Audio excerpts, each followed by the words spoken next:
The federal courthouse in Washington, D.C. was silent. Barron Trump sat still at the plaintiff's table, his tall frame tense as Judge Eleanor Montgomery called for order. At 25, the youngest Trump had stepped out of his father's shadow, building his own political profile. This high-profile defamation suit against former Attorney General Pam Bondi centered on her public remarks questioning the legitimacy of his charitable foundation. For months, Barron had been in the headlines presenting himself as a new generation philanthropist unfairly targeted by his father's one-time ally. The trial had moved steadily until this moment, when Bondi's team called an unexpected final witness. The defense calls Ms. Catherine Mell, Bondi's attorney announced. The courtroom stirred as an elegant woman in her 60s took the stand. Her name was unfamiliar to most, but Barron's reaction was instant. His confident expression faded, and the color left his face. After being sworn in, Mell looked straight at Barron and said 9 words that changed the tone of the trial. "I managed Trump Foundation accounts for 15 years, including Barron's." The impact was immediate. Barron's lawyer half rose, then sat back down. What had been intended as Barron's public vindication now risked becoming a damaging challenge to his carefully built image. Before this critical moment, Barron had worked hard to distinguish himself from his famous family. After graduating with honors from Georgetown Law, he avoided direct involvement in the Trump business empire. At 22, he founded the Barron Trump Foundation for American Innovation, aiming to support young entrepreneurs from disadvantaged backgrounds. The foundation became central to his public identity. Articulate and measured, he was viewed as more politically moderate than his father, focused on merit, innovation, and opportunity rather than conflict. Media outlets profiled him as the Trump who listens and the bridge builder. His carefully managed appearances, in-depth interviews, and highly publicized foundation projects positioned him as a credible figure in philanthropy. "I believe in the American dream because I've seen its power," he often said. But that dream should be open to everyone with talent and determination, not just those born into privilege like I was. This acknowledgement of his background, combined with his call for broader opportunity, resonated across political lines.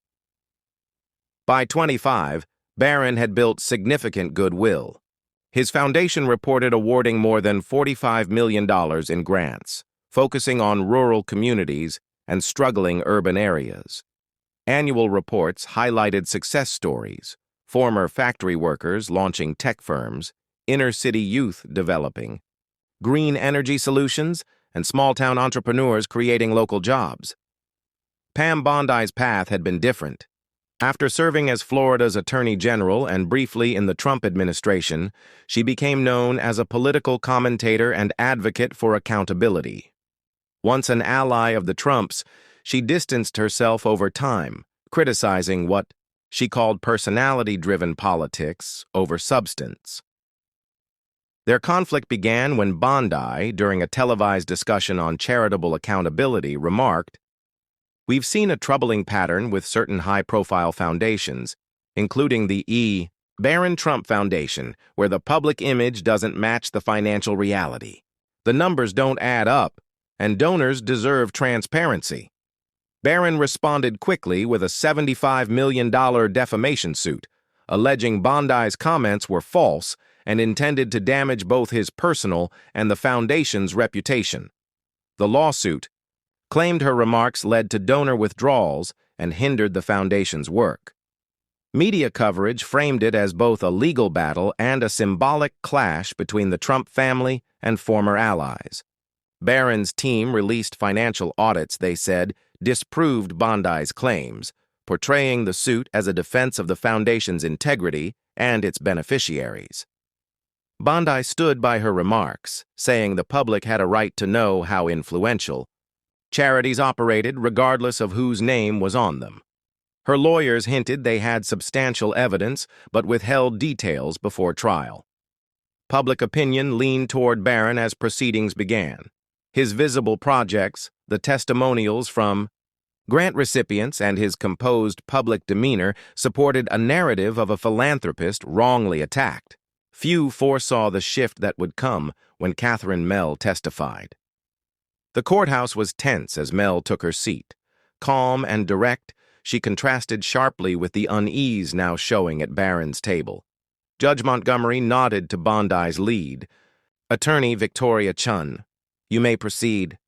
Ms. Mell, please share your professional background, Chun said. I've been a certified public accountant for 38 years, Mell replied, her voice steady.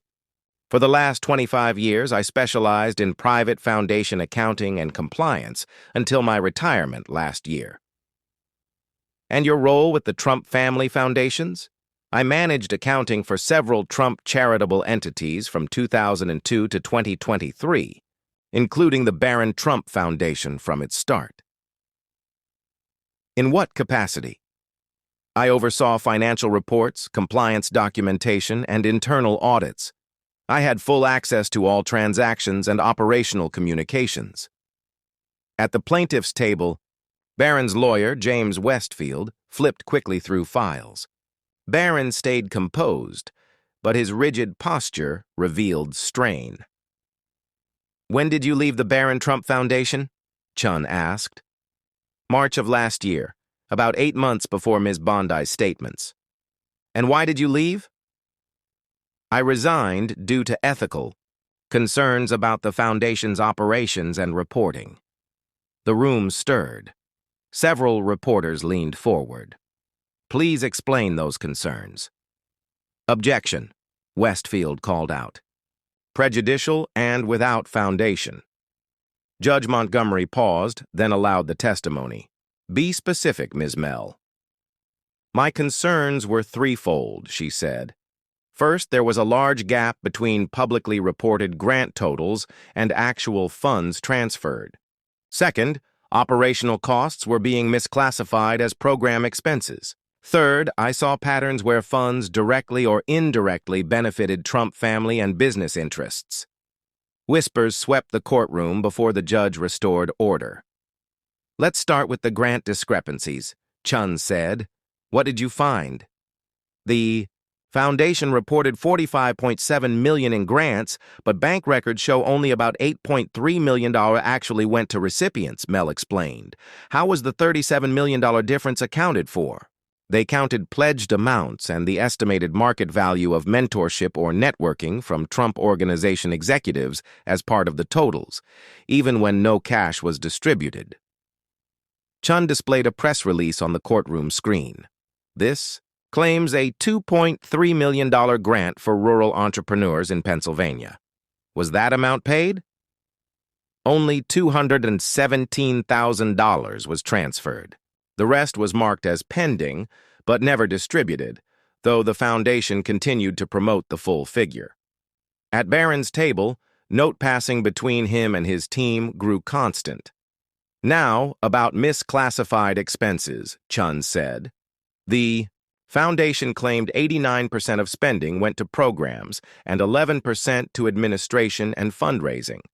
That ratio was achieved by categorizing most staff pay, office costs, and travel as program expenses, saying they were tied to grant management. Can you provide a specific example? Chun asked. The Foundation leased a private jet for $1.8 million a year, Mell replied, and classified the full cost as a program expense for visiting grant recipients.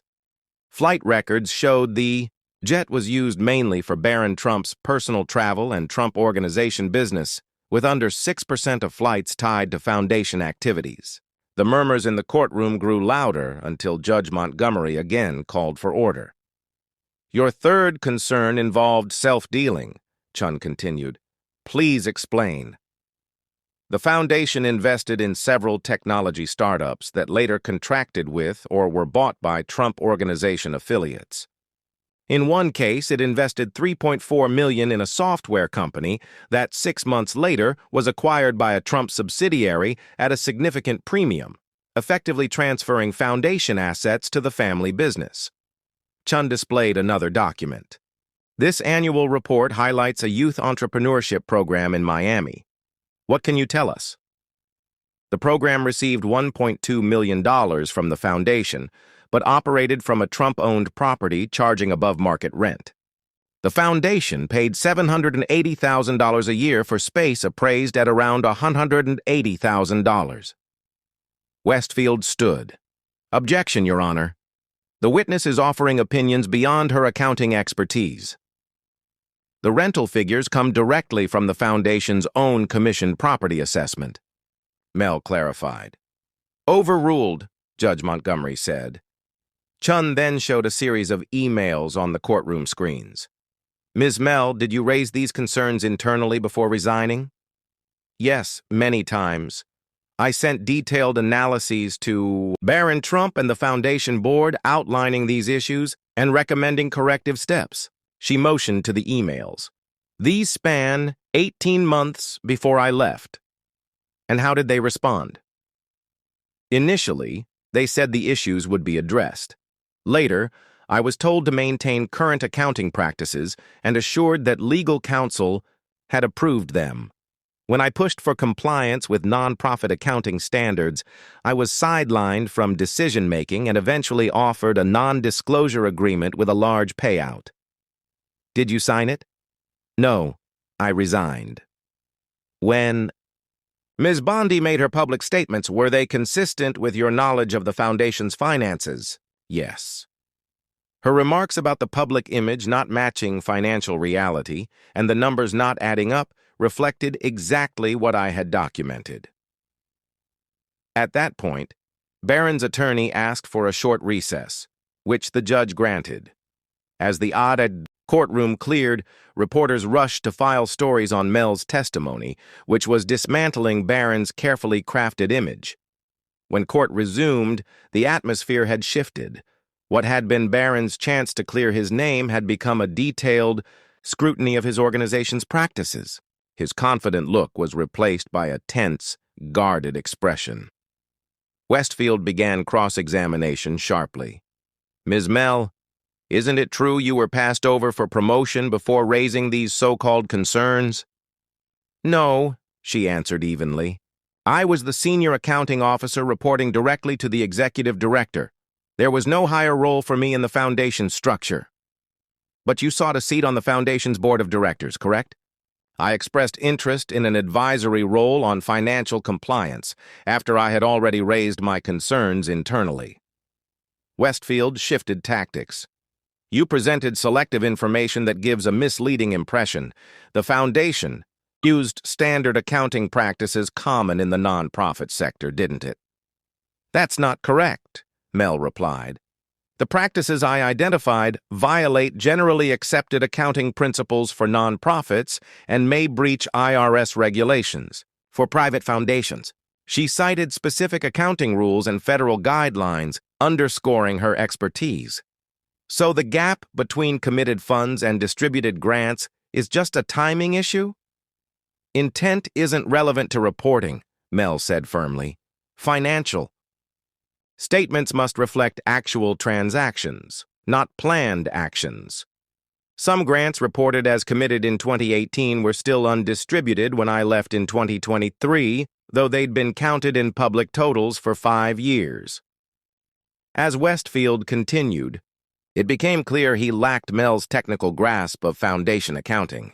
His attempts to portray her as biased only highlighted her detailed documentation and knowledge. Finally, he asked, Did you give Ms. Bondi this information before her public comments? No. So she had no access to your records when she made her claims? Objection, Chun interjected. Calls for speculation. Sustained, the judge said. Isn't it possible her statements were just unfounded attacks based on personal dislike? I can't speak to her motives, Mel replied. I can only confirm her statements about the financial discrepancies match what I personally documented. When cross-examination ended, Chun rose for redirect. Did you provide your documentation to Ms. Bondi's legal team after this lawsuit began? Yes. I was subpoenaed and had a legal duty to share relevant records. And why not sooner? I hoped the issues would be fixed internally. I was also mindful of confidentiality. Clauses in my contract. Once subpoenaed, I understood I was legally bound to testify truthfully. Do you have the original documentation with you today? Judge Montgomery asked. Yes, both legal teams have it. The judge then announced, the court will appoint an independent forensic accountant to review these records. This visibly shook Barron's legal team. After conferring with his attorneys, Barron stood. Your Honor, in light of today's testimony, I request an adjournment to discuss the direction of this case. The judge granted a one-day break. As the courtroom emptied, Bondi approached Mel and quietly said, "Thank you for your courage." The next morning brought a surprise. Barron's team filed to dismiss the lawsuit, avoiding the forensic review. The filing neither admitted wrongdoing nor directly challenged Mel's testimony. Granting the motion, Judge Montgomery noted, the plaintiff has chosen to end this case following credible testimony supporting the defendant's statements.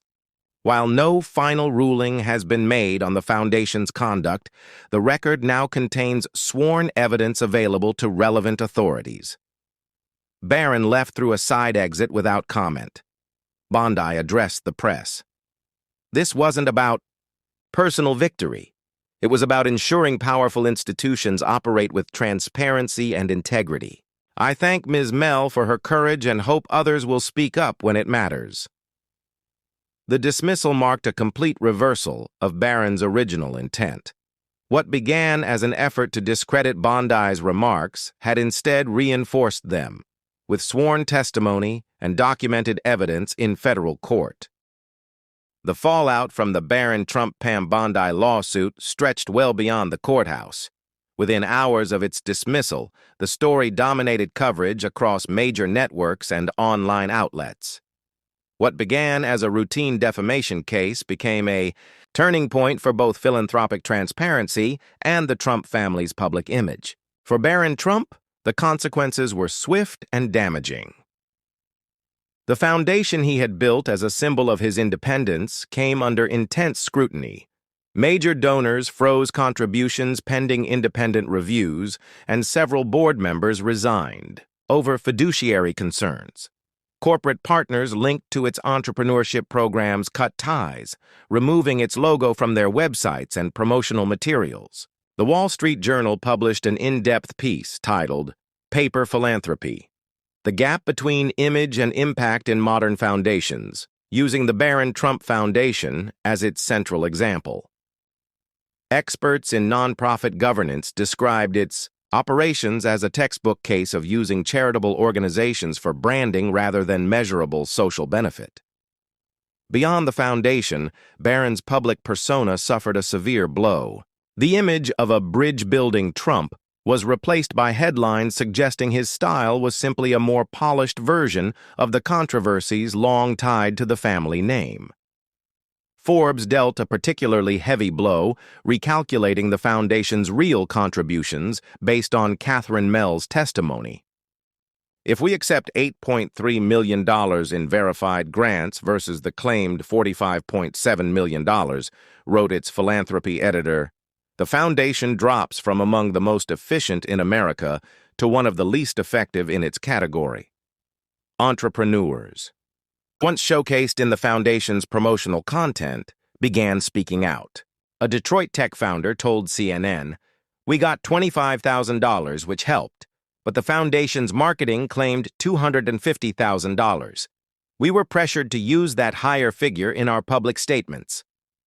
Political strategists noted that Barron's quiet ambitions for a future in politics, once discussed in conservative circles, had likely suffered lasting damage. His main appeal was authenticity and a fresh approach, a Republican strategist told The Hill. This case undercuts both. For Pam Bondi, the verdict marked a major vindication. What some had called a reckless attack on a young philanthropist was now seen as a principled stand for accountability. Media coverage praised her refusal to retract her statements despite pressure and the $75 million lawsuit. The Washington Post editorial board wrote, "Bondi's decision to face trial rather than retreat shows a commitment to principle over convenience. In an era where public figures often fold at the first legal threat, her stand defends the right to speak truth about powerful institutions." The case's reach extended beyond its central figures. The Chronicle of Philanthropy published a special report on how charities report impact, noting a widespread gap between publicized achievements and verifiable results. Several large foundations soon announced transparency reforms, likely to distance themselves from practices exposed in Mell's testimony. Catherine Mell, the accountant whose statements shifted the case, initially avoided the spotlight. 3. Months later, she gave a single 60 Minutes interview. Asked why she kept detailed records despite pressure, she gave a response now quoted in ethics courses. "Numbers don't have political affiliations. They either add up or they don't. My duty was to the accuracy of the financial reports, not anyone's reputation or goals." Regulatory action followed. The IRS launched a full audit of the foundation, and New York's Attorney General opened an inquiry into potential violations of state charity laws. Even without public results, the existence of these probes further hurt the foundation's standing. 6 months after the lawsuit ended, Barron Trump announced sweeping reforms, a new board made up mostly of independent nonprofit experts, stronger transparency policies, and third-party verification for all public claims. While framed as proactive, most saw it as a direct reaction to the crisis triggered by Mell's testimony. The legal ripple effects continued. Several former grant recipients sued, alleging they were used in misleading publicity that harmed their own reputations. These suits were settled privately, but they kept the controversy alive for months. Most significantly, the case reshaped how media outlets report on high-profile charities. Major publications began stricter fact-checking of philanthropic claims, and phrases like "based on publicly verified distributions" became standard. 1 year later, Columbia Journalism Review published The Mell Effect: How 9 Seconds of Testimony Changed Philanthropic Reporting. The article argued that Mell's statement, "I managed the Trump Foundation accounts for 15 years, including Barron's," fundamentally altered the landscape of nonprofit accountability. For the public, the case offered a rare look at how curated reputations can collapse when confronted with specific, documented facts.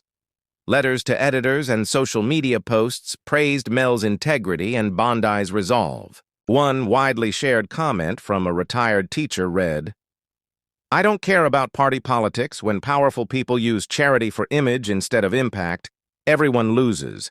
It took real courage for Ms. Mell to speak the truth with proof."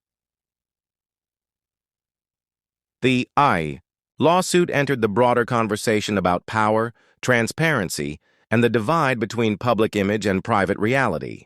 It proved that even the most carefully crafted narratives are vulnerable to hard evidence presented by those with first-hand knowledge and the courage to speak.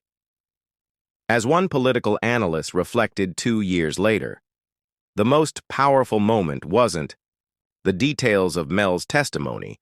It was the instant Barron Trump realized someone who knew the unfiltered truth was about to say it under oath. That was the rare moment when a public image met its own contradiction. If you value stories where facts prevail over appearances, like this video, and subscribe for more of America's defining political moments. Share it with those who appreciate, seeing how documented truth can hold even the most influential figures accountable.